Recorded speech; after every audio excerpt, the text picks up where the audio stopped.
Okay, we are live on Facebook. Just give us a second, crew. Franziska is just going to tell me how to pronounce your name properly. Come on now. None of your videos tell you. Franziska. Franziska is just sending this on her pages so that her tribe can tune in. She can see us. I'm lucky. I've got the amazing Kay sitting in the background sharing away for me. I cheated. Thanks, Kay. Do this stuff for me. Hey, but look, I got this. I'm on my phone. Hey, I'm so tech advanced here. It's so tech. Beautiful. Once you're up and running, you let me know, and I'm going to hit record for the actual podcast recording. And just a word for those that are on Facebook, I won't be monitoring the comments as we go because I need to stay present with the whole process. But if you think of anything that you want to ask, make sure you pop it in because Franziska can come in afterwards and comment and respond back. I can respond back and there'll be a record of all of it. So make sure if there's any thoughts you have, go through it as we go. Cool. Are you ready? Yeah, perfect. Okay, let's do this. Let me get this up and running.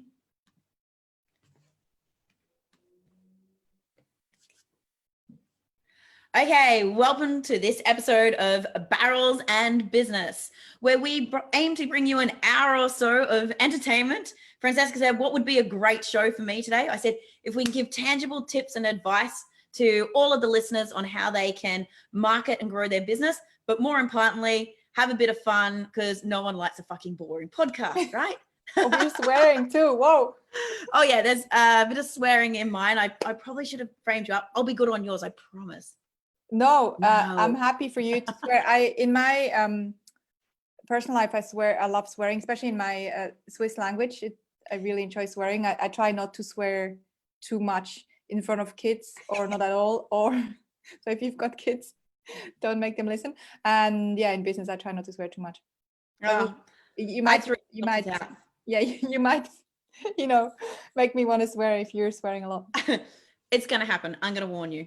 So let me do a quick introduction so you guys know who is this amazing woman. So Franziska is a surfer, an adventurer, a Swaussie, and a marketing maven. Not only is she a maverick entrepreneur, a leading marketing and brand strategist, a mad adventurer, but she's also an author who had the foreword of her last book written by no other than Sir Richard Branson. She's going to tell us about how she got that happening a little bit later. She's not only all of those amazing things, she's the co-founder of not one, not two, not three, not four, maybe 5 businesses. So she's got Basic Bananas. We're going to learn about that today because it's what's going to really give you guys some cool tips on how to market your business. She's also got the Business Hood, which is a brand consulting company. She does marketing and logos and websites and all those sorts of beautiful things. Oceanlovers. I can't wait to talk about Oceanlovers. I watched the little preview video on it today and I was like, oh, I've got to get me a suit.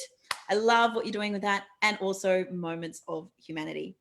Now, in 2013, Franziska was awarded Young Entrepreneur of the Year, recognizing her innovation, creativity, and philanthropic involvement. I never say that. Philanthropic? My tongue's tied. Do you know what? I think it is philanthropic, but hey, the blind leading the blind. So let's just go with philanthropic. I usually say the blonde leading the blonde. I've got a bunch of blonde sisters and, holding maps upside down, words up the wrong way. If it sounds like it, run with it. Now, I'm not going to go through her full bio. I've pasted it onto the Facebook. It'll be in the show notes as well, because it is just absolutely phenomenal what this woman has done. But a few of the things we're going to talk about today is, like I said, that book, The Courage Map, that she got the foreword written by Richard Branson. That time that she rode a motorcycle from Switzerland all the way through to Kazakhstan along the Silk Road. That's a little bit impressive. Some of her surfing adventures and, like I said, her tangible tips on how to market. But what I absolutely love is before we got on, she says, it's 4:30 here and we're having a party in my office. Can I have wine? And I'm like, oh, fuck yeah. So cheers to you, love. Hey, cheers. And it felt really real because I said, hey, let's have a little sunset drink. And you Yeah. like, yeah, what are you having? And it almost felt like, okay, I'm ordering something. You're going to go get me a drink. But then I had to go get my own drink, which it's okay. Next time I'll send a virtual assistant round. Jimmy Brings, he'll just pop by with some wine. Jimmy Brings is amazing. Yeah. Well, cheers to everyone listening into. We love having you here. And to you, Jade, for setting this up and bribing me into spending some time here. I'm really excited about this. And I am at the office today. This is one of the first days that we have almost the whole team here. Also, we're doing a movie night tonight. So everyone. What movie are you watching? They picked two. I said, I don't know what they are, but they picked two to choose from. And I just said, nothing scary, please, because I can't sleep. Is that a Luke Studer board behind you?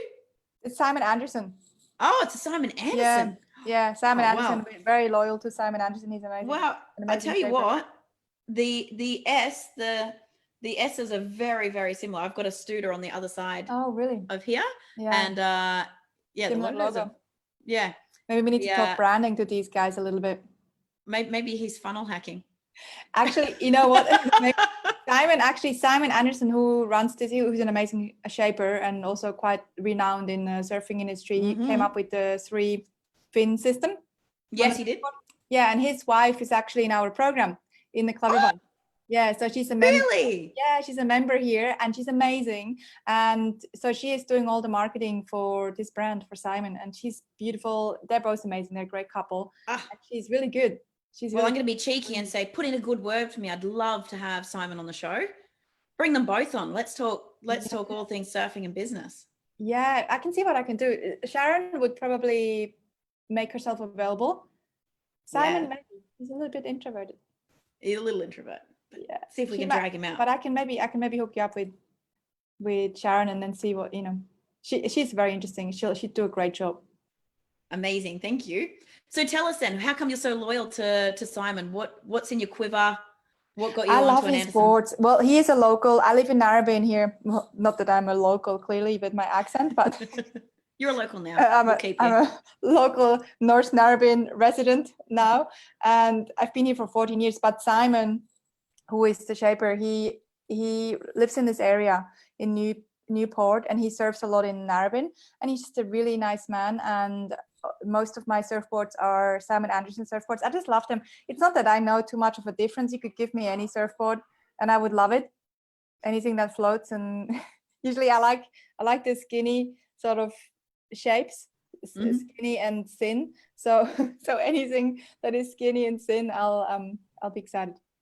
That's amazing. No pun intended. No pun intended.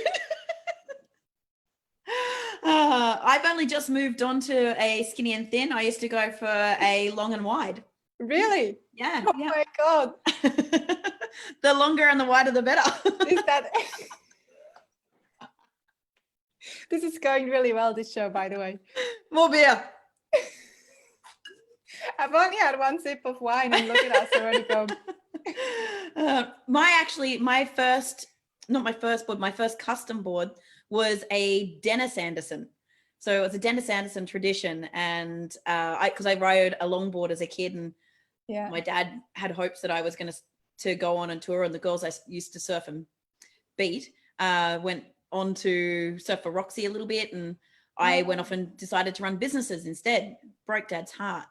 Well, the thing is, I thought about this career path a lot growing up, because I thought a little bit when I was younger. I thought, I might become a musician because I love music. I love playing music. I love writing. Not that I'm super good at it, but I just love music. And I thought maybe I'll become a musician. But then I chose business too. A long time ago, maybe 11, 12 years ago, I started my first business.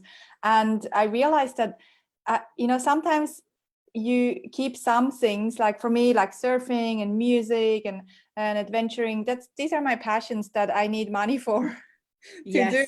And business obviously helps you to enable that lifestyle. Whereas if I had chosen the music path, I probably would never have access to the funding that I like to do adventures and to have impact and to change, a little bit of the world. So, I think it's either way, it's whatever path people choose, there's no right or wrong, but this definitely for me was the right path. And I'm sure for you, it's similar. Yeah. They say, what would you do if you had all the money in the world and you didn't have to work? And I'm like, coach people for free. Yeah, you love it. It's You like, love coaching. I love it. Like at the beginning of COVID, I saw so many of my clients and my friends and ex-alumni from different business courses that I've been through. They were really struggling. Like they were doing it a lot tougher than me. Their cash flow, they relied on making sure that the dollars were coming in every day. And so I just went straight into doing pro bono. I did 5 calls like I did a call every single day, a group coaching call every single day for like 6 weeks for anyone that needed help, just to help them just mentally even get through the shitstorm. And that's so nice. It's like, it's the least I could do. Do you know what I mean? Like it's the least I could do to help. And if I can help bring people through, and that's what I thought I could do to give back to the community and to other business owners to get this through. And it's lit me up because I've ended up with some amazing friendships and clients out of it. The clients became better friends. And I agree, you know, like I'm all about impact, and I've had moments in my life, many moments, I still have them now, where sometimes I sit there and I look at challenges that we have, like, you know, when we had the bushfires here, or obviously now with the pandemic, or when we had the floods in northern Australia, in Queensland years ago. I always look at these challenges, I'm like, what can I do? And sometimes I feel really overwhelmed with it because I really want to help. And I've realized, similar to, you know, what you just shared, that we just need to play by our strengths. And your strengths are coaching, my strengths are in business and helping businesses, but also connecting the dots and igniting, you know, a solution, and then having other people motivated to help carry out that solution. So sort of lighting the fire and then having other people join to achieve a certain solution, for example. And so, yeah, it's really cool that you are playing by your strengths. Thank you.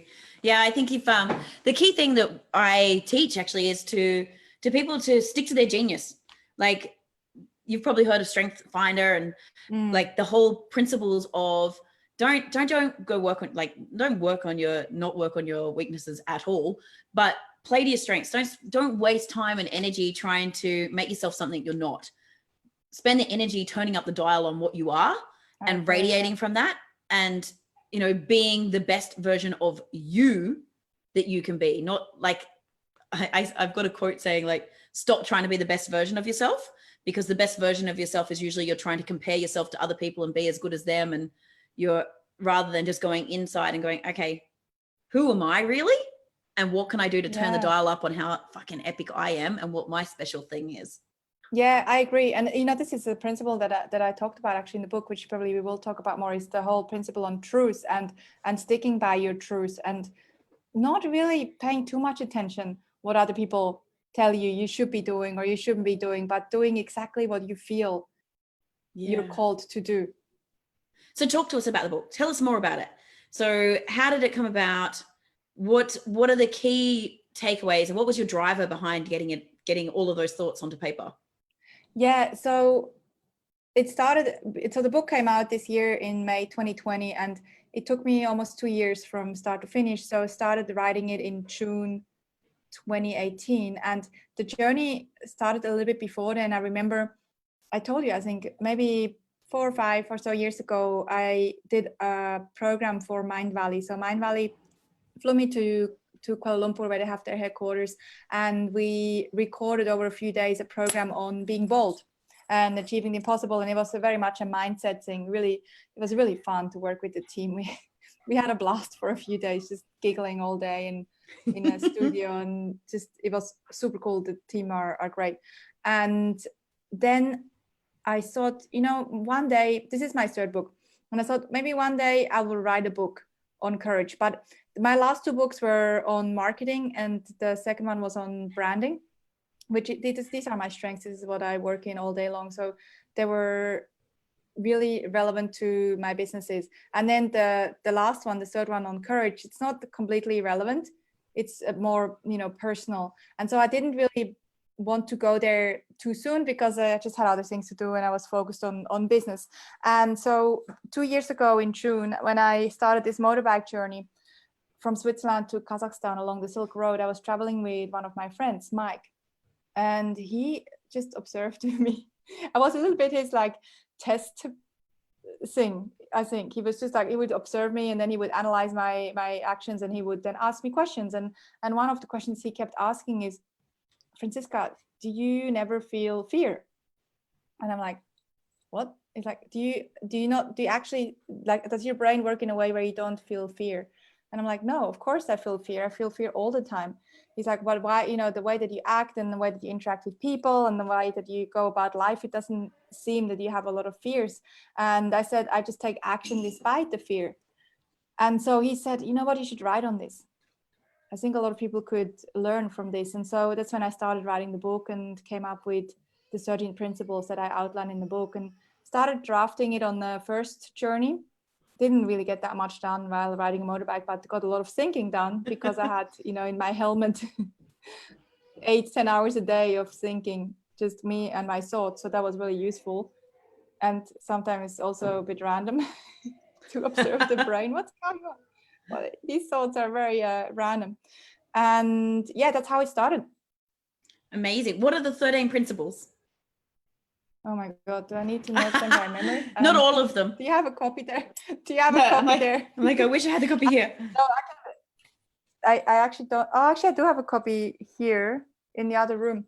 How about, should I quickly go give me your top. Just give me your top. Okay, I give you my top ones. So there's one. There's one on kindness. There's one on non-attachment. One of my favorite ones is flow. So flow is one of my favorite ones. There's one on stories. There's one on evolution. There's one on intuition. Again, one of my favorite ones is intuition. There's one on truth. There is one on playfulness. Also one of my favorite ones. Man, this thing's right up my alley. So non-attachment. Have you read The Untethered Soul? Yes, I love that. The Untethered Soul and the other one, The Surrender Experiment. Yeah. So when you were talking about the voice, to observe the voices in your head while you're in your helmet, and the word non-attachment, that really brings to mind those two books. So tell me, how does non-attachment give someone more courage to pursue their dreams or to really up-level their business? Yeah, so I heard this principle the first time, or this concept, when I was at a silence retreat in Santa Cruz, near Santa Cruz in Northern California. And I was sitting there. We were in silence for 7 days, but we had teachers come in and talk about different concepts. And one guy came in and he talked, this is maybe 7 years ago or so. One guy came in and talked about non-attachment. And I'm like, I was sort of not really paying attention until suddenly this guy came and said non-attachment. And I'm like, oh, wow, this is interesting. And then I started to really practice non-attachment in my own life. And I find it one of the most challenging principles, but also one of the most powerful ones, because what it means is that you are able to detach from a certain outcome, but also it's depending on how you apply the principle, you also can learn to not be attached to stuff. So to not be so attached to what you own and what car you drive and where you live. Well, living on the beach, I'm a little bit attached to that. So I'm not mastering this principle in every area. I'm extremely attached to my beach. I'm very attached to my beach apartment too. And yeah, I saw your beach apartment when you had 12-foot surf out the front, and it's been nuts here. It's been so big. Again, this week, it's been crazy. I haven't surfed in a little while. And it's also not being attached to relationships, etc. And it's very helpful to be able to not attach to things when it comes to courage, because often we feel fear and don't take action because we have an attachment to a certain outcome. For example, I don't want to start a certain business because I'm scared that I will fail. So I have an attachment to this outcome of not failing, for example. And so this principle to practice constantly, to not be attached to an outcome, is super powerful. And how I usually tell people to go about it is to just, of course, you have your, where you want to end up. So you have your intentions. Intentions is another principle in the book. And you sort of have your vision. You definitely have your vision, and you know where you want to end up. But how you get there, you detach from that, because the one thing that I share about also in the previous book, actually, Perception, is that you can not control certain things. So you can't control the economy, you can't control how people behave, you can't control, are we having a pandemic? You can't control any of this stuff. But what you can control is how you react or respond to certain situations. So this is really helpful when it comes to being courageous, because you only control yourself. You only control how you behave and how you respond, no one else. And it's super helpful in any situation, with relationships, anything. You just control how you behave. You don't worry about what other people are doing. You can't control them. You can only control how you respond to certain situations. I love this. Such a powerful, powerful principle. And it is a really hard one to master. I love it. I've got my best friend, an older roommate who's still back living in Sydney. We always used to joke about going on dates and hashtag non-attachment. It's like, how can we practice this? And how can we get them to practice it? But yeah, really understanding that you can only control you. And once you can realize this, it certainly makes moving through life a little bit less anxious, right? Totally. And then you can go, because that principle sort of leads into the other principle, which is flow. And flow is one of the... I'm so glad.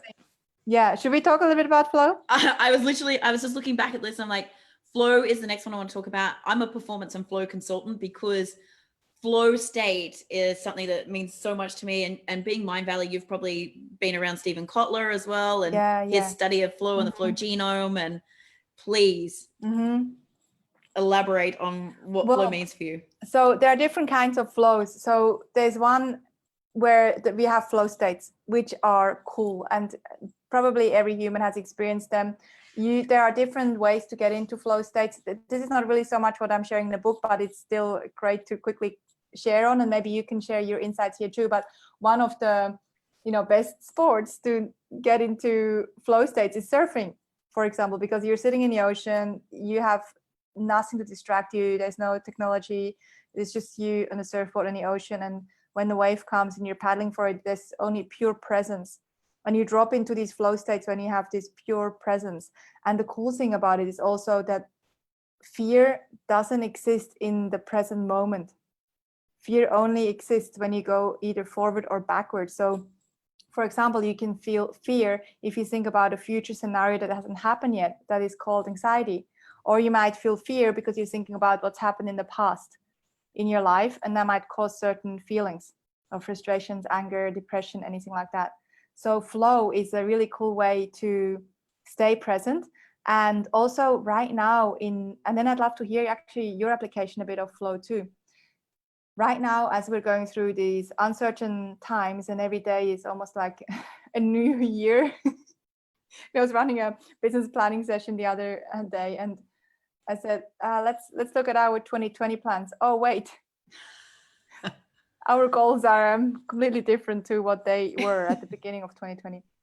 So flow in times like these, when we have uncertainty and we don't know what's coming at us and what's around the next corner, it's really important, because we have to just go with what's coming, and we have to surrender. The books you mentioned before, the Surrender Experiment, is great, actually talks about that.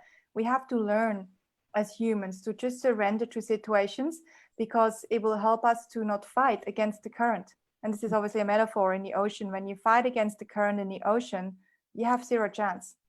Yeah, if you just flow with it, you run out of steam very quickly. If you flow with the current and you let the current take you where it's taking you, and then you swim in somewhere else, you will be okay. And it's the same in life. And to tap into courage, you just sometimes have to just flow. And I talk about one more thing, and then I'd love to hear your thoughts on this. I talk in the book about the flow spectrum. And on this flow spectrum, we have people that are on one side, that are people, and there's nothing right or wrong about this. It's just how we are wired, or maybe how we are conditioned growing up. On one side of the spectrum, people on this side need a lot of certainty. So these are people that are planning every detail of their holiday. They got their week planned out in terms of what they're eating every day. Everything is super planned out.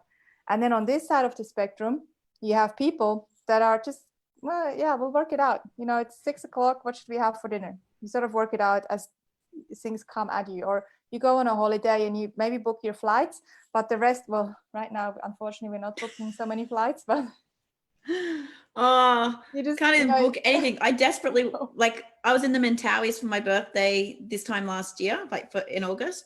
And I said then I was going to do Stradbroke for my birthday this year.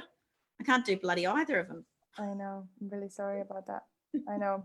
I feel a little bit starting to get a bit more itchy feet too about the whole situation, but it's cool. I'm doing a little trip actually next week on the motorbike just up the coast to New South Wales, because we were going to come into Queensland, but we're not coming anymore. I was going to go then I was like, okay, can't go to North Australia, we'll go to Brunswick.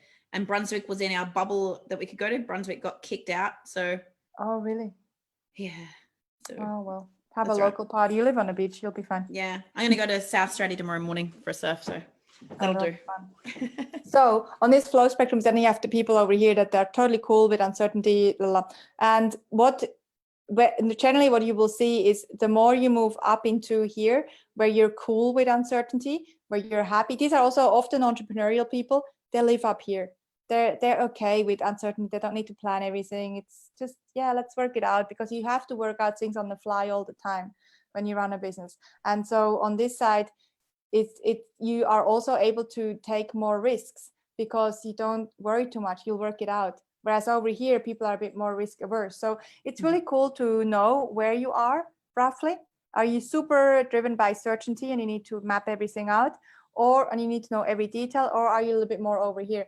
And it's also really good to know when you are in a partnership, relationship, or for family members where they are, because I mean, I probably would struggle a little bit or maybe I would learn a lot, but if I dated someone who is super over here and super certainty driven, I think we would drive each other nuts a little bit, going on holidays, because my partner, he would have to, he would want to map everything out, and I would just want to go a little bit more with the flow. So he would do a little bit of this, but I think it's good to know, because then you can respect each other too. Yeah. You can go, okay, I understand you need certainty, so I understand you need to map out a little bit more details. Yeah. What are your thoughts on the whole flow concept, and how do you get into your flow states?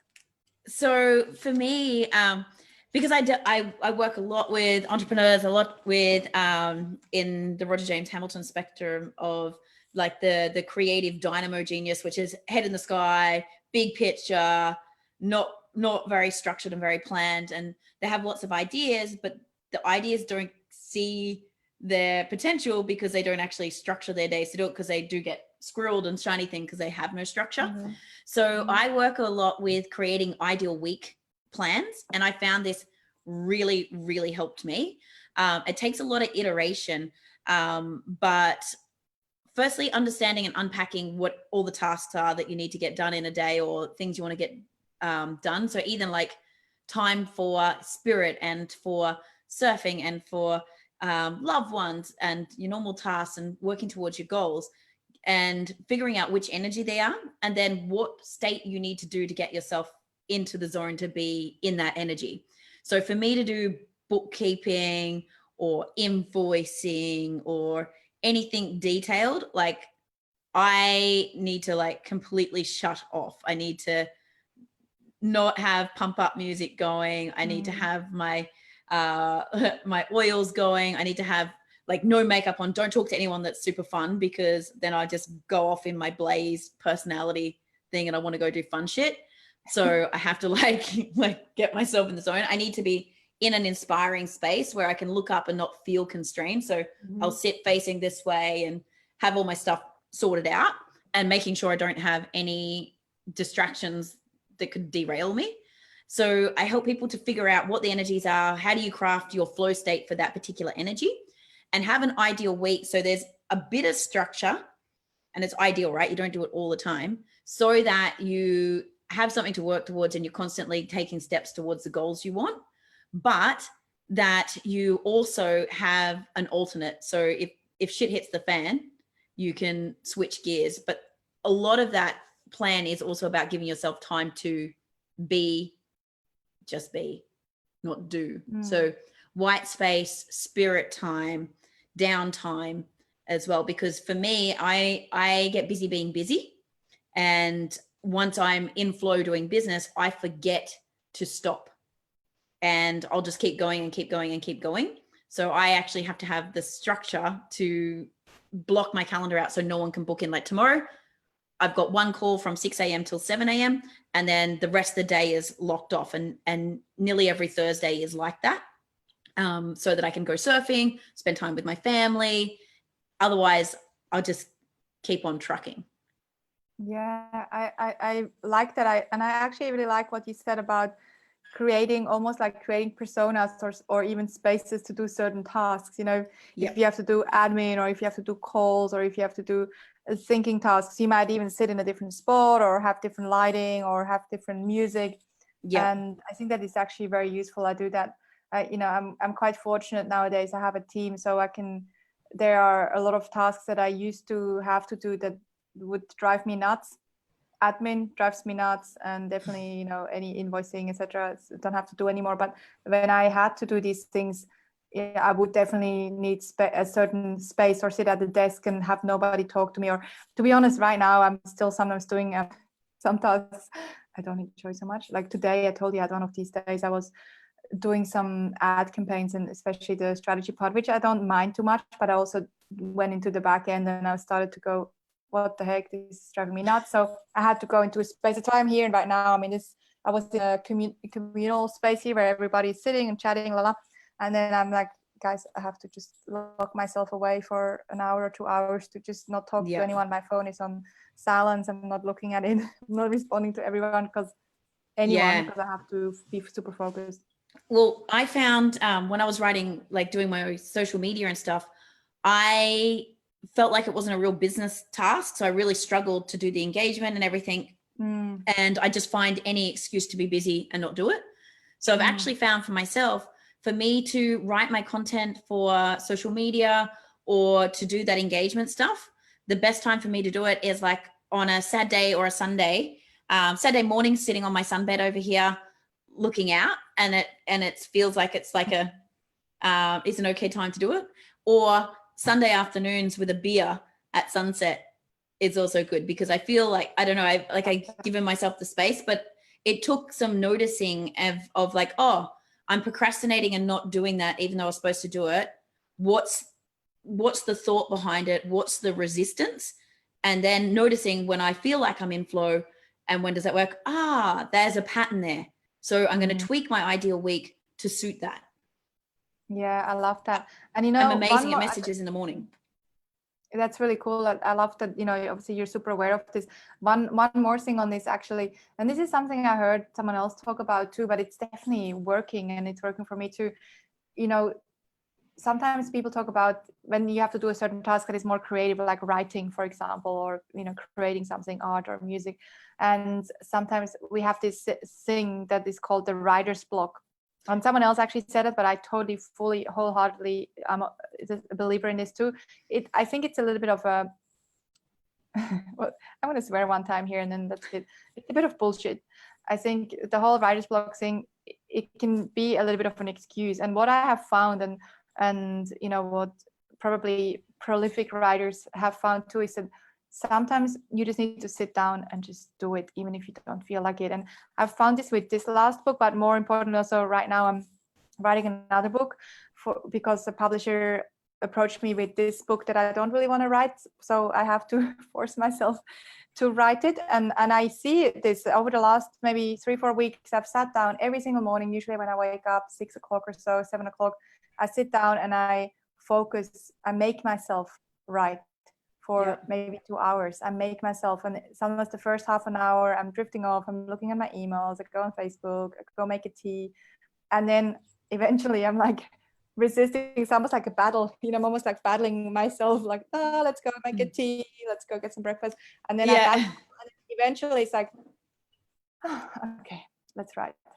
Yeah. And then I've heard that so many times from people who write books or need to write. They're like having a set time of day that they actually do it, and even having the mindset of, I'm just going to write 10 shitty pages, and giving yourself the permission that there can be 10 shitty pages and just get the shit out.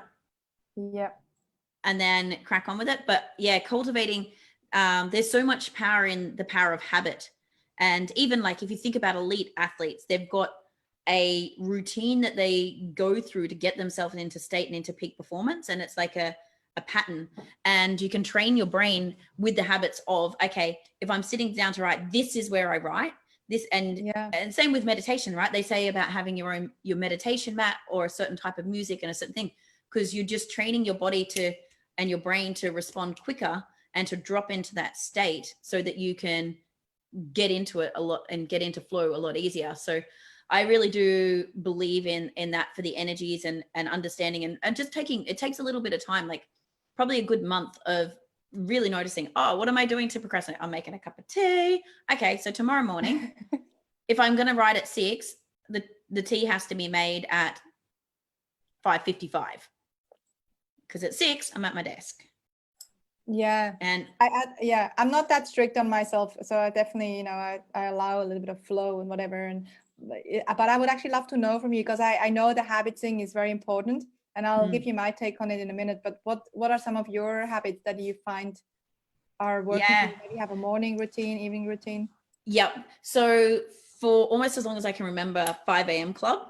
And when I don't do 5 a.m. club, it's like the wheels fall off the wagon. Yeah. And I get anxious and I feel like I'm behind the 8 ball. It's something that I just started doing. So for me, 5 o'clock alarm goes off, no snooze button, feet out of the bed, stand up.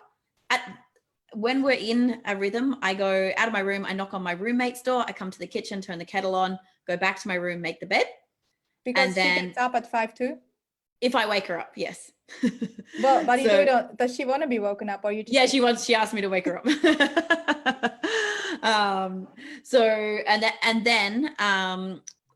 If we have our ultimate routine and we're doing it together, we then do a Mind Valley quest together.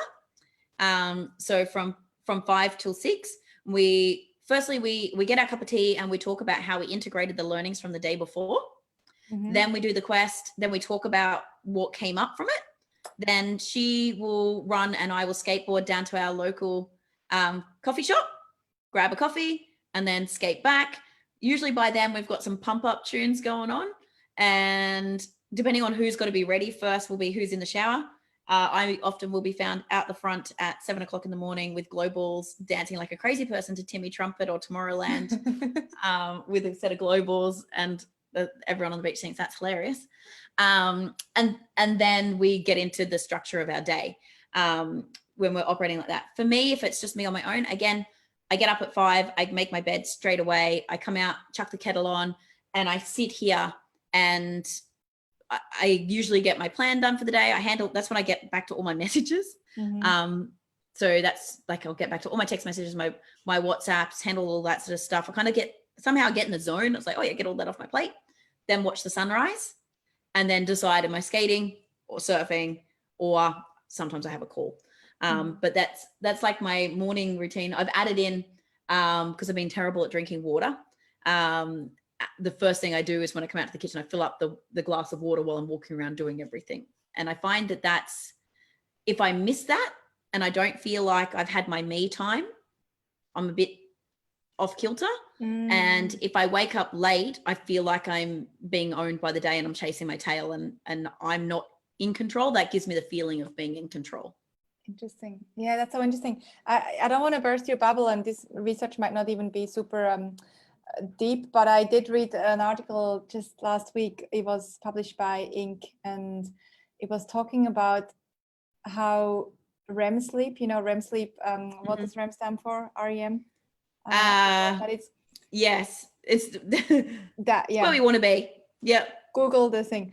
REM sleep, REM sleep is basically throughout the night we have different phases. Obviously, deep sleep and then a little bit lighter sleep, and the REM sleep is our dream phase.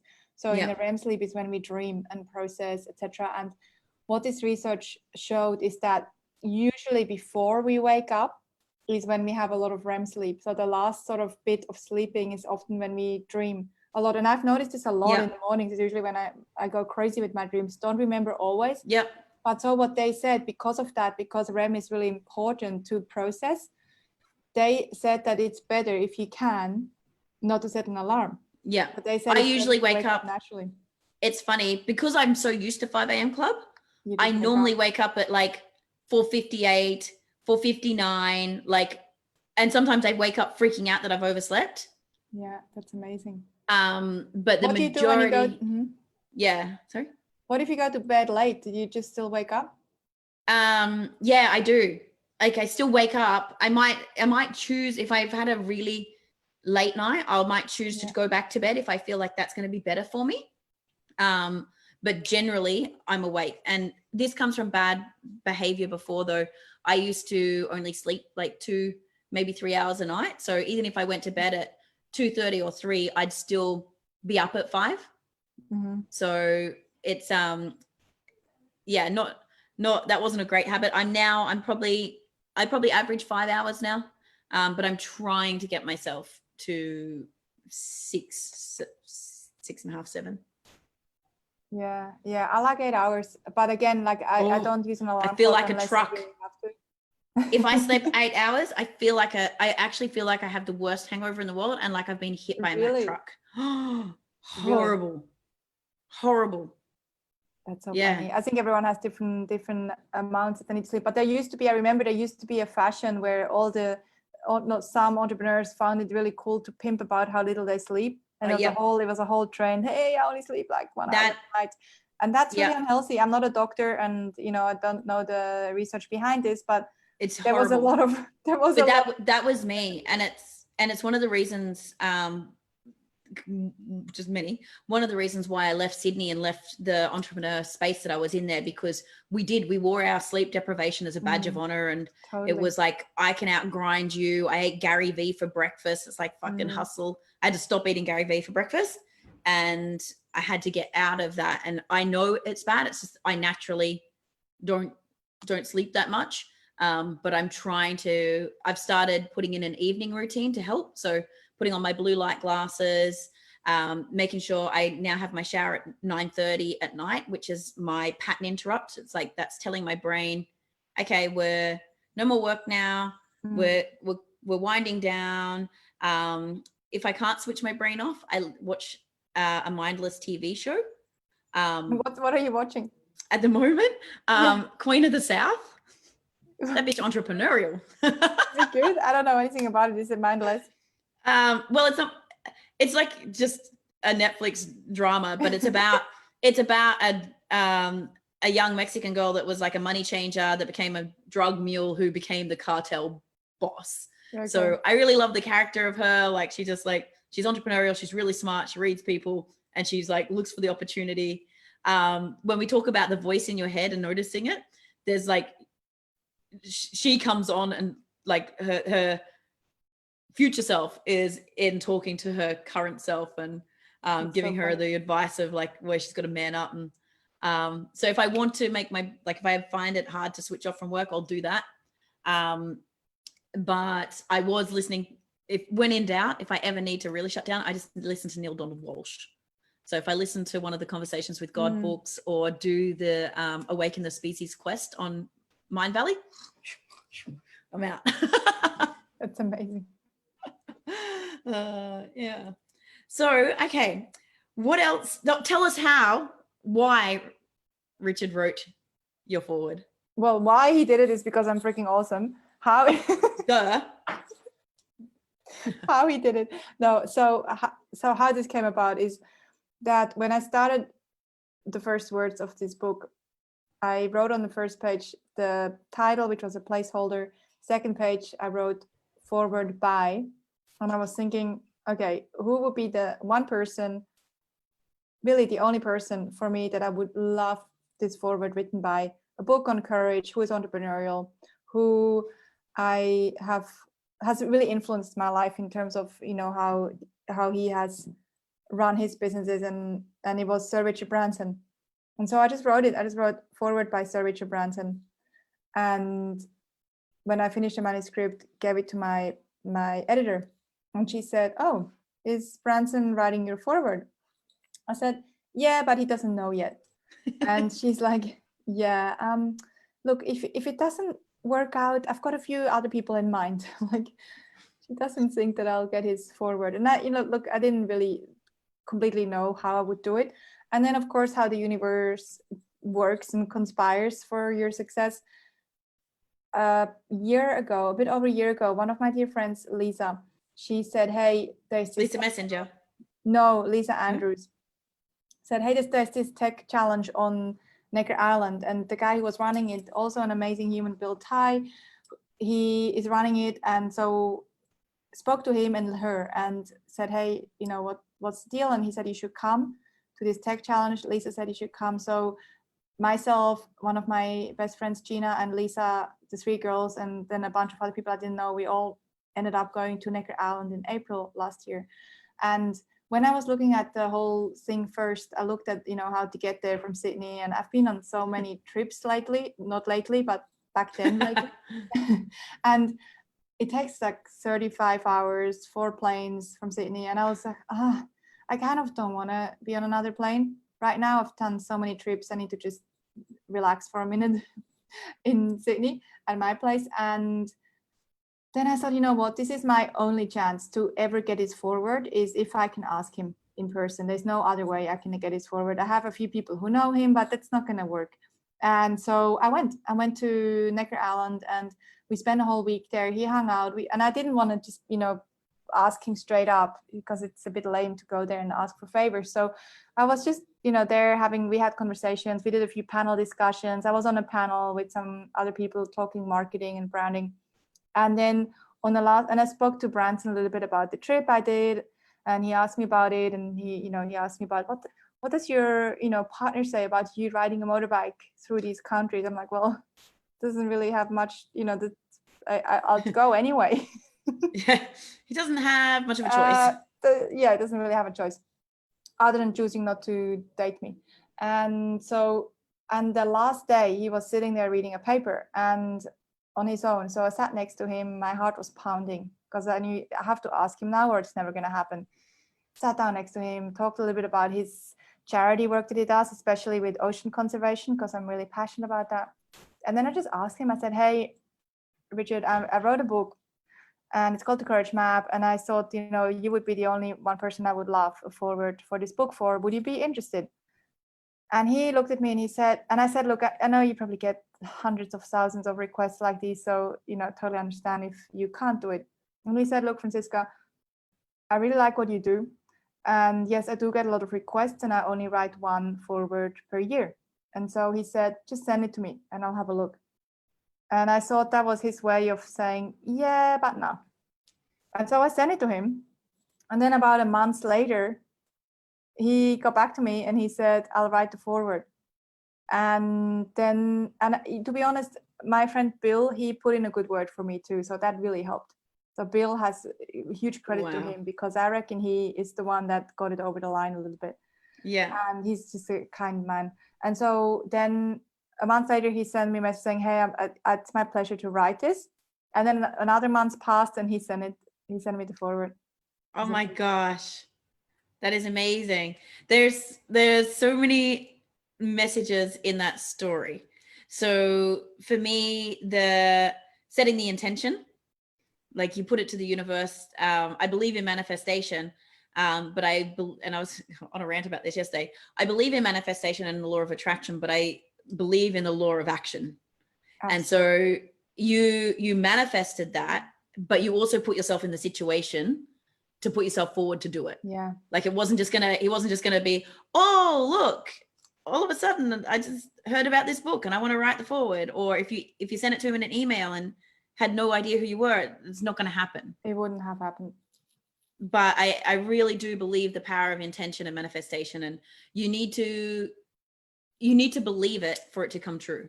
Like otherwise it's just you just get more wanting, right? That's probably a bit of Abraham Hicks stuff there. If you don't believe it and you just want it, you'll just get more wanting. So you've got to be willing to put the action into place and step forward and have the belief in yourself. And that's exactly how I ended up being a Mind Valley trainer. I read Vishen's book and turned to Andrew and said, my roommate at the time, and said, I'm going to fly to Kuala Lumpur and convince Vishen to license me as the trainer in Australia and bring the Mind Valley principles to Australia. He just looked at me and went, good luck with that. And then next minute Yeah. it was, but I flew myself to Barcelona. I sat in his seminar. I did all of the steps. I made sure I was noticed. I made sure I was seen. I made sure I had dinner with him. Like, none of this shit's getting left to chance. Yeah, and so this is where we talked about last time. We actually missed each other in Barcelona, remember? Because I was doing a Yes. talk for them on brand strategy, I and you know. were there. Yeah, I it's so missed funny. you. I was only- arrived late. I know. Yeah, and I was only there for my talk because I had my mother with me. And so while I was doing the talk, I walked to this session where the university was hosted with my mom. I did the talk, and I let her go to do some walk around a park. And so after the talk, I pretty much ran off. I said, I have to go find my mom. I put her into some park here in Barcelona. I need to make sure she's still there, and she's she's doing okay. And I found her. It's so funny because it seems like you and I have just been orbiting each other in all of these circles. It's funny though, right? The like minds and putting yourself in the circles. And I also, this brings me to the thought of you're the sum of the 5 people you spend the most time with. So if you associate with the people, you bring these people into your field that you're looking to connect with. Like it took me mentioning one thing about wanting to interview more successful female entrepreneurs that surf, and next minute I'm being put in contact with you. Sammy's like, oh my God, I've got the girl. It's so funny. Yeah, it is about, it is setting intention and then going after it. And then again, back to the principle we discussed earlier, then letting go of the outcome. If it happens, fantastic. And if it doesn't happen, you just do other things. Because I do feel that, some doors open and some doors don't open. And sometimes when doors don't open, either you knock a little bit harder or you just go, you know what, this wasn't my door. Some people always say, hey, you need to keep knocking on the door. I feel that sometimes it's just not your door, because maybe there's a better door. There's a better door. Yeah. And I think that the more, and you're more of an expert on this with intuition and things like that. But when you start to recognize the feelings when things like that happen, it's like you'll understand when it is time to knock harder or when it's actually time to look for a new door. And it's being able to, like I was saying before, with recognizing where your resistance is and stuff, like understanding energetically how it feels when it's just your ego pushing or your stubbornness, or whether it's actually your soul going, no, they just like, we just want to make sure you're going to work for it, or the person on the other side just wants to know that you're serious. Yes. Give it another go, or whether you're just being stubborn. But have you got any advice on say the intuition side of things? It's going to turn I do at a very bright light. Yeah, and let me quickly check, because I think the sun has just gone down, but I think there's a. I'm going to turn on this light. We've both got lighting. I'm like, oh, mine's so bright. Sun has gone down. This is better. The sun has gone down, and I had like this giant light. Sun has gone down, and now you can see me again. Whoa! Yay! There we go. So, well, I don't call myself an expert on intuition, but I definitely listen to my intuition, and I'm guided by my intuition super duper heavily. And it's one of the principles in the book. When I first moved to Sydney 14 years ago from Switzerland, or 15 years ago actually now from Switzerland, I didn't really know much about intuition, because intuition wasn't really a thing we talked about growing up. And I think Swiss people in general, we are very logical and rational, and I also grew up a little bit like that. So I grew up with a brother who would make lists of, like, should I go to Thailand or to Vietnam on a holiday? And he would have Thailand, Vietnam. I once walked into his room and we were, I don't know, young teenagers, and he had this list. I'm like, what are you doing? He's like, well, I'm just considering if I should go, if I went on a holiday, would I want to go to Thailand or Vietnam? And he had this list of pros and cons. I'm like, wow, why don't you just pick one? He's like, well, because I need to evaluate. I'm like, well, okay. Because so for me, intuition was a sort of a foreign thing, but it was so fascinating, because now looking back, I think I've always been very intuitive, because I would just pick one. It would never cross my mind as a kid to make lists of things. It's like, no, I just do this. Yeah, make the pros and cons list. Yeah, don't make the pros and cons. But of course, sometimes it's useful to do that. And for some people, it is useful to do that. And so intuition is something that I have then learned to understand more and to trust entirely. So for the last maybe decade or so, I've really just gone with intuition in terms of decision making, and do I say yes to something or no to something? What do I feel? Does it feel good? Does it not feel good?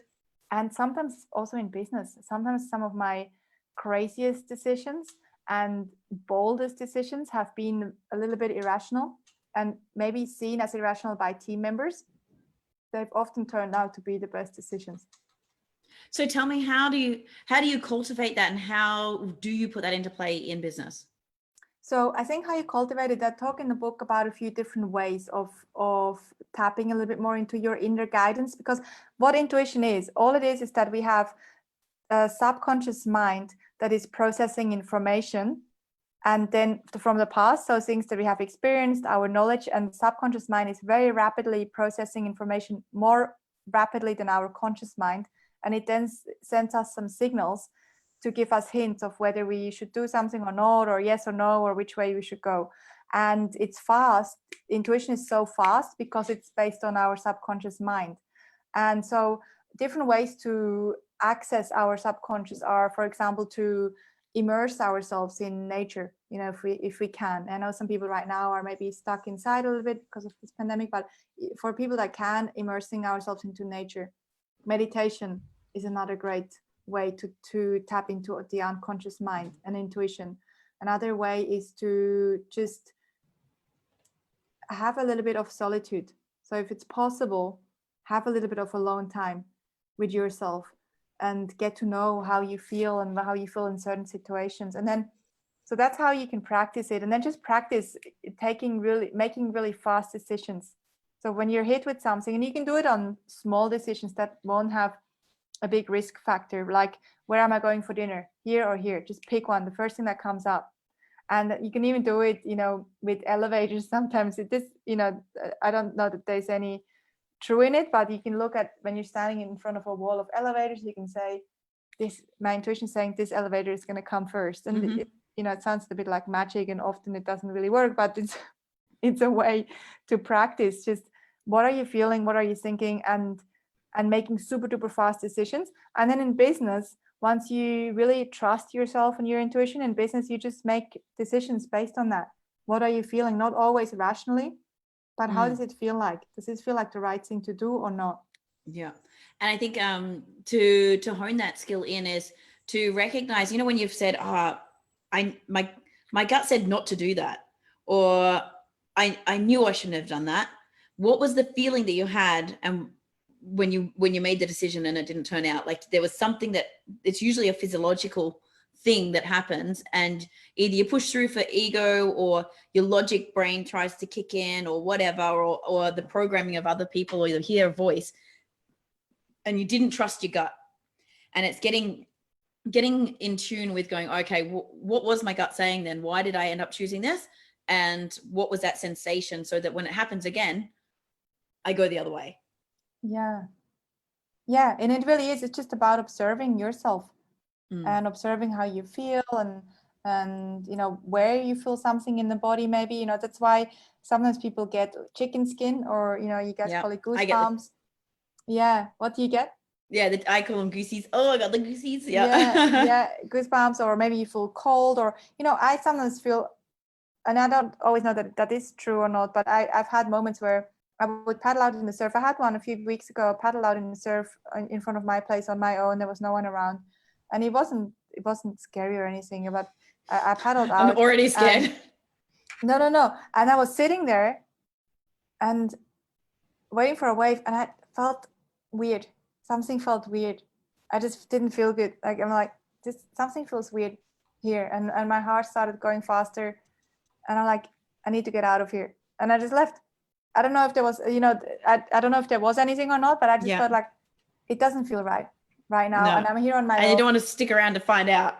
No, I don't want to stick around to find out, and not on my own when nobody can rescue me. So then I just went in, and maybe there was nothing, but at least, I felt something in my physical, how my body was reacting to something. So then it's just about listening to your body and your reactions, and then trusting that. And it doesn't mean that maybe it's always accurate, but most of the time it probably is.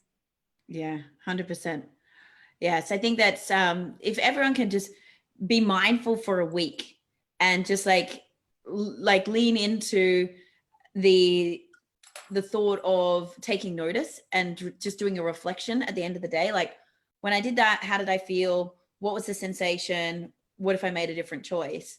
Then you can just, and Vishen from Mind Valley has some great stories about it, especially when he was learning about Silver Ultramind and being able to use intuition to do sales and pick the names and numbers and who to speak to and when to speak to them, and trusting that gut instinct.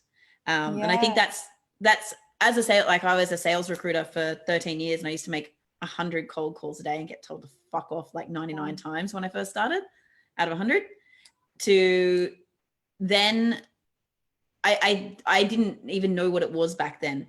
But when I look back and they're like, oh, can't you teach other people how to do it? I'm like, well, you just know. And they're like, what do you mean you just know? It's like, you just know. When I first started, I was just going through the motions and doing what I was told. Get 100 numbers from the yellow pages and call them. Like this is way back. Like we shared a Regis office with Google. Google didn't even have their own fucking offices then. Like I used to lay on the floor with the yellow pages and write the numbers out. And like, that's what I'd been told to do. So that's what I did. And then call from A to Z. What were you selling? Humans. What were you selling? Humans. Like what? What do you mean? Recruitment. So I used to do sales. Salespeople. So we used to reverse market them. So we'd literally call a company and ask them if they needed a salesperson. So my bad joke was my bad joke at any party was, what do you do? I'm like, I'm a human trafficker. They're like, what do you mean? I'm like, well, pretty much I sell humans, but don't worry, they always want to be sold. So I'm really curious about that, because the whole recruitment industry, they're still doing this. This is like, they're still in the old ages of doing this. So tell me what changed for you, how you went from, calling 100 people, 99 said F off, to then, I guess, better stats. Yeah. It was, well, there was a lot of stuff about understanding the industries and the person, and going a lot deeper into the human side of things. And so I used to just challenge I used to question everything. So they'd say they need to have a degree, like the company would say they need to have a degree in this, or they need to have experience in that. And I'd just be constantly pushing and helping them to see different dots and think outside the square. Like, okay, why do they have to do a degree? Like, why is that important? And like, you don't even care what degree it is. So tell me why it's important. Well, because it shows they're intelligent. I'm like, does it? And then I'd rattle off 100 examples of people that didn't have a degree. Or it shows that they had discipline. Okay, well, what if I gave you someone that was a professional athlete straight out of school, and like, doesn't that demonstrate more discipline? And just being able to get people to think outside the square and find out what the real thing was, like the why behind the why behind the why.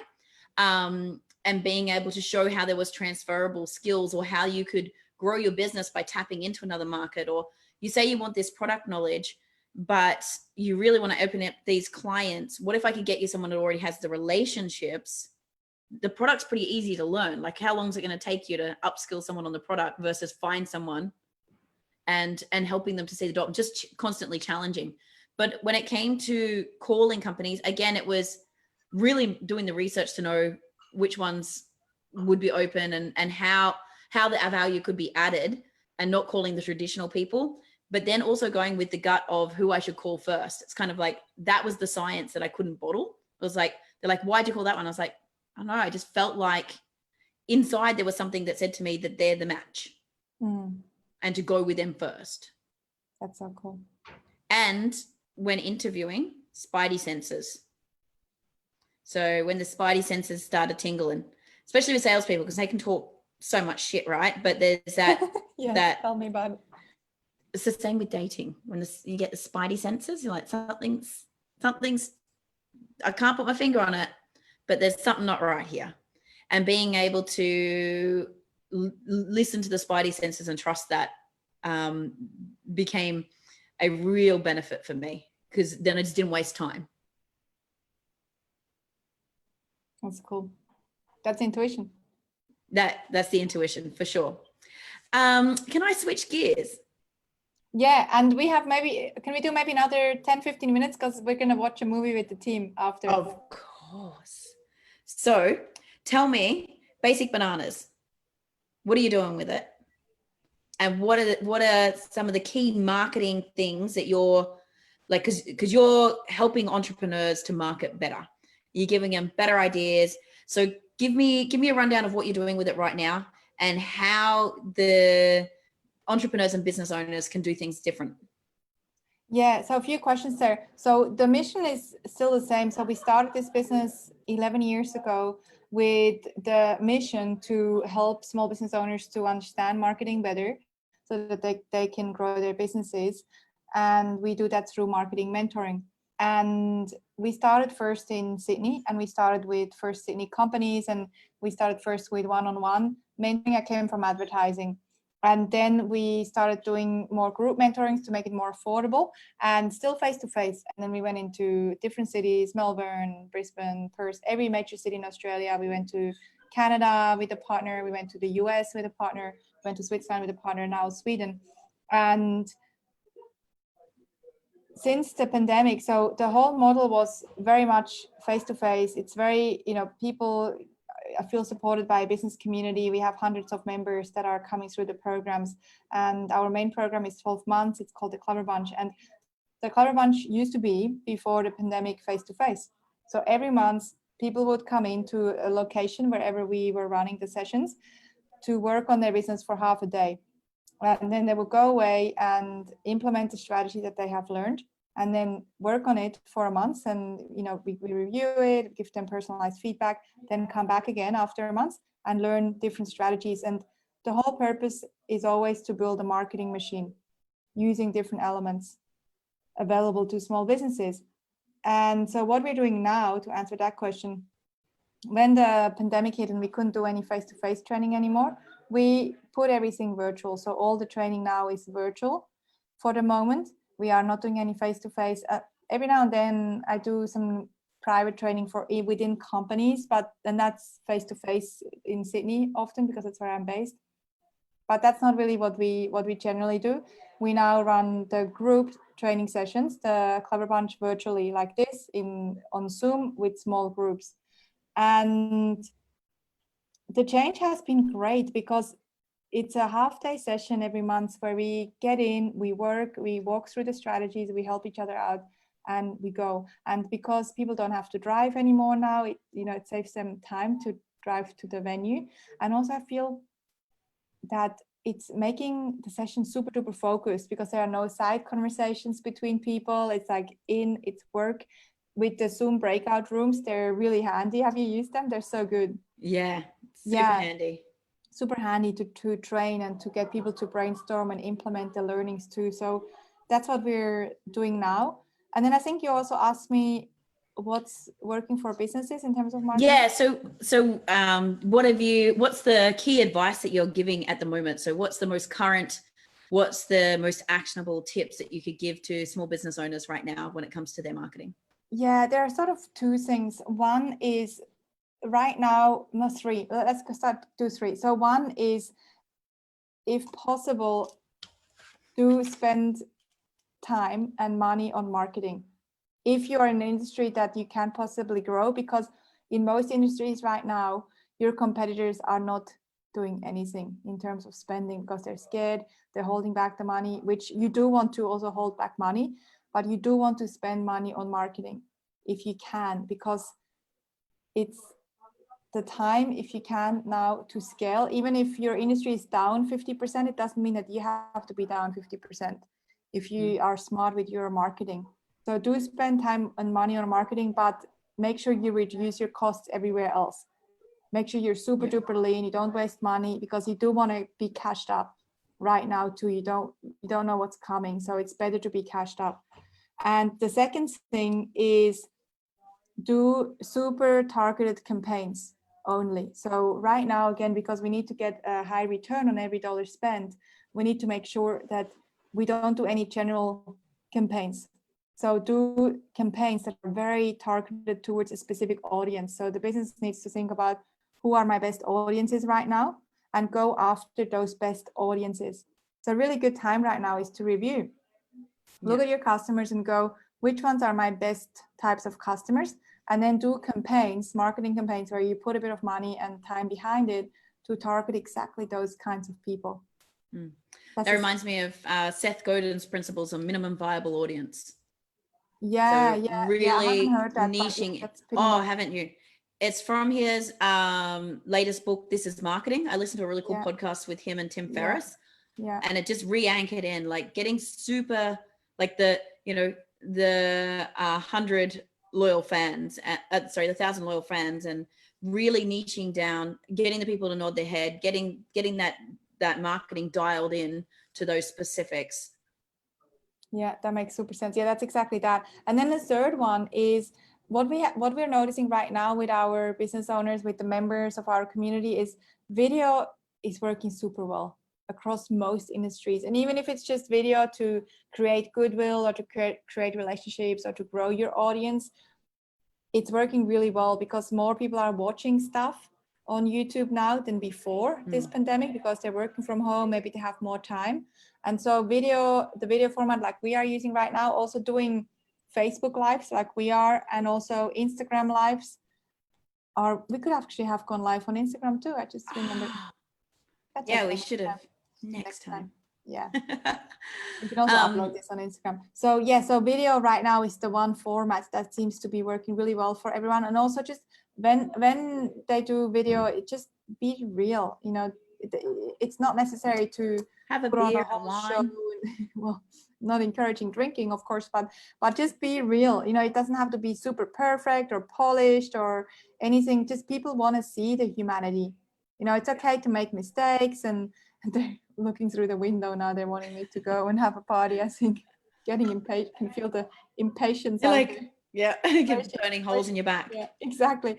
So yeah, just being super duper real, down to earth, and share from the heart. You know, I've also had a lot of our members that have gone through very challenging times, and sometimes just sharing that message and just say, not in a desperate way, but just saying, look, this is a really tough time for our industry. So if you can work with us right now, we do need you to spend money.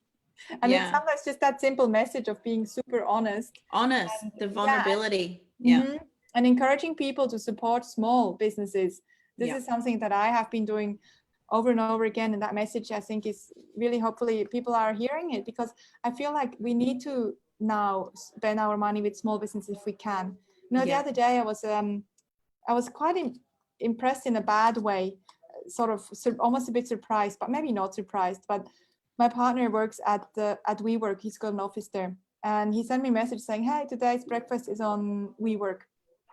And the picture was of a McDonald's burger. And I said, oh, wow, they're really supporting small business. How cool is that? Like, obviously being sarcastic.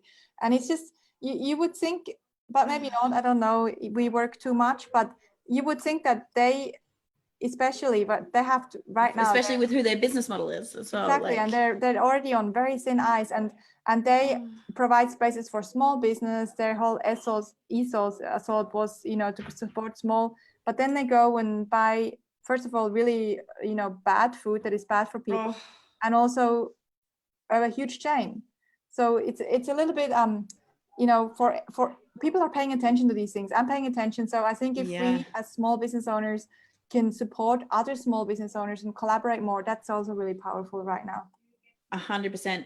That's something that, like, the reason why I bought my No Talks board was because they are made it, like the blank does come, and the technology originally comes from France, but the board is made by locals in the Sunshine Coast. Obviously everything about being eco and everything as well. I'd met the girl through a surfing group, and I wanted to, like, I am podcasting Neve from Firewire as well, and they do have a factory here, but that's still got that more global brand, and I wanted to give back. So I was really kind of choosy. And when I'm buying even my my organic skincare, I go with Mukti, which is Australian made, and because it's glass. Like, if we can just make these conscious decisions, and I'm now starting to think about, like, shipping. Where can I not get shipping? How can I go and pick it up? What's the little things that we can do, and how can we support the local businesses? Like, just small things like when you get a coffee, if you don't need take a keep cup always, but if you don't, and if in Corona you're not allowed to use your keep cup, do you really need a lid? And you may not think it's a big deal, but not having a lid not only saves a couple of cents for the business owner, but all of the shipping and logistics and the storage and the energy that goes behind getting the product there, but then also the landfill, because even if it is compostable, I don't see no compost fucking bins out on the street. Like all these little decisions that we can make if we're just that little bit more conscious in our buying has a huge knock-on effect. Yeah, totally. And we don't have to be good at, everything, but because it can be overwhelming. I mean, I find it overwhelming too, and I still buy plastic stuff in plastic containers. But I think if we can just be, and I try not to, but I sometimes do because it's the available option. So if we can just be a little bit better, I think it's really awesome. By the way, on this No Talks brand, I didn't know about them. Maybe hook me up because I might be able to help them distribute also through Oceanlovers. It sounds probably like it could be a good match for them.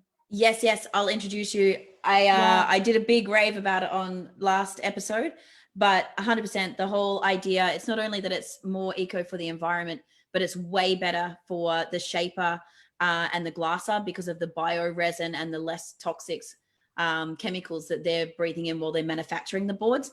The flax makes it way more flexible and stronger, so they're less likely to snap. There's just so many cool things. So I'll hook you up with the No Talks Australia definitely. guys. I'm super interested. Yeah, for sure.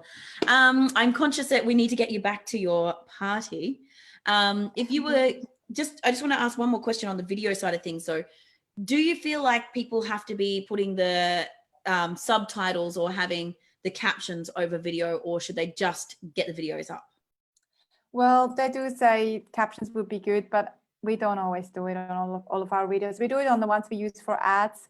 If we distribute the ads a little bit to a wider audience, we put the subtitles on there. It is better if you do, but we don't do it on all of our videos. If it's just content videos to help people with a tip, we don't do it.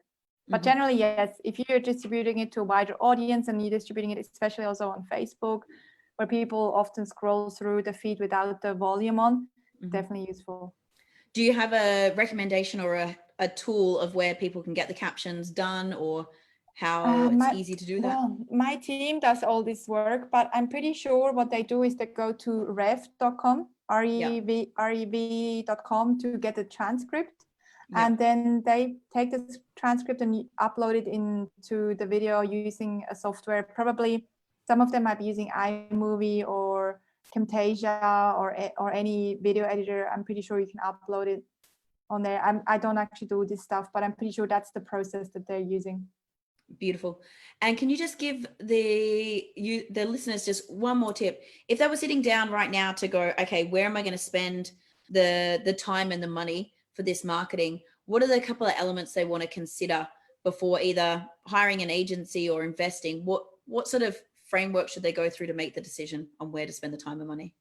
You know what I would do actually? I would just rewind a little bit and look at what you have done over the last maybe 6 months or 12 months even, because things have changed, and look at the marketing that you have already done, and then just review it and look at what has worked really well and what hasn't worked, and then ditch the stuff that hasn't worked and pick up the stuff that has worked and amplify that. But you only start amplifying that, as in put money behind it, once you really understand who you want to attract.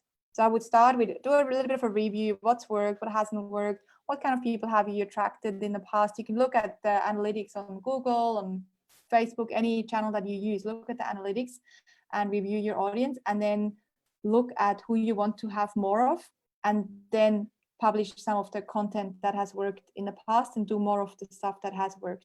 And then always, if you do use money, always test different angles. So you might pick an angle that has worked really well in the past, and then you might have another idea, and then test those two against each other and see what's working. And don't get complacent with marketing. Just keep reiterating what's working and making it a little bit better and a little bit better. And you don't have to, people don't have that much time in their day. So maybe just review it once a week and do something a little bit better once a week.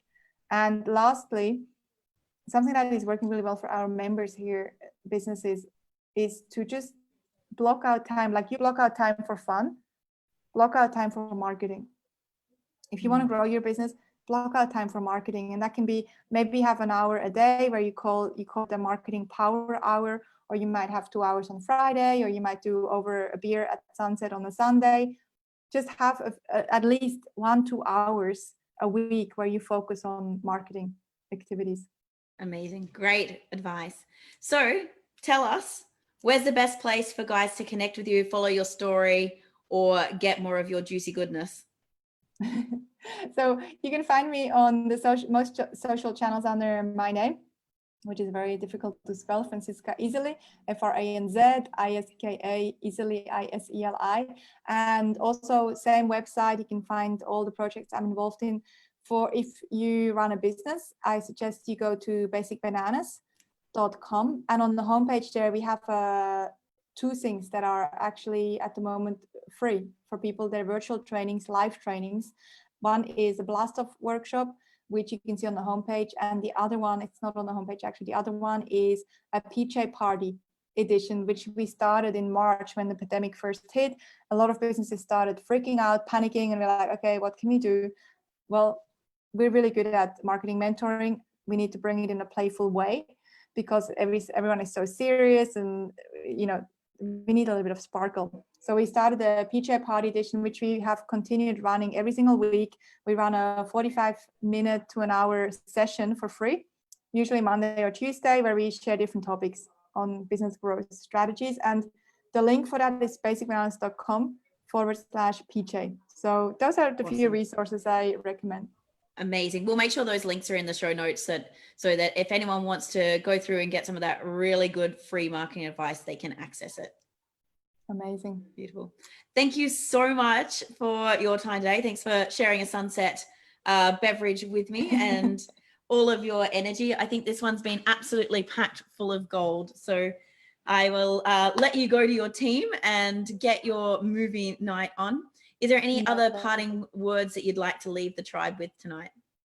Just for you, first of all, my pleasure, and thank you also for everything that you're doing. I think the work that you're putting out there and the effort that you're putting in is so impactful for people, and people that get, I would say if they do one thing that they heard from this episode, for example, or from any episode, we know that we did a good job. And the last final parting words, I would say, and this is a quote that I'm paraphrasing, I think Michael Jordan said something along the lines of, you will only miss the shots you didn't take.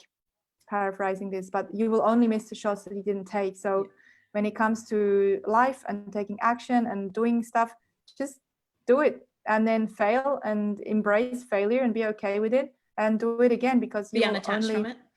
Yeah, exactly, because you will only miss the shots you didn't take.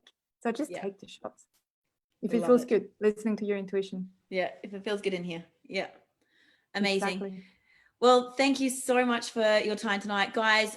Everything will be in the show notes. And as always, barrel chasing business owners, if you feel like you've got any value from this episode, one little piece of gem, or another business owner that needs to hear it, please click the share button and let's be the ripple effect. Let's get the positivity out there and let's help each other grow our businesses. Till next time.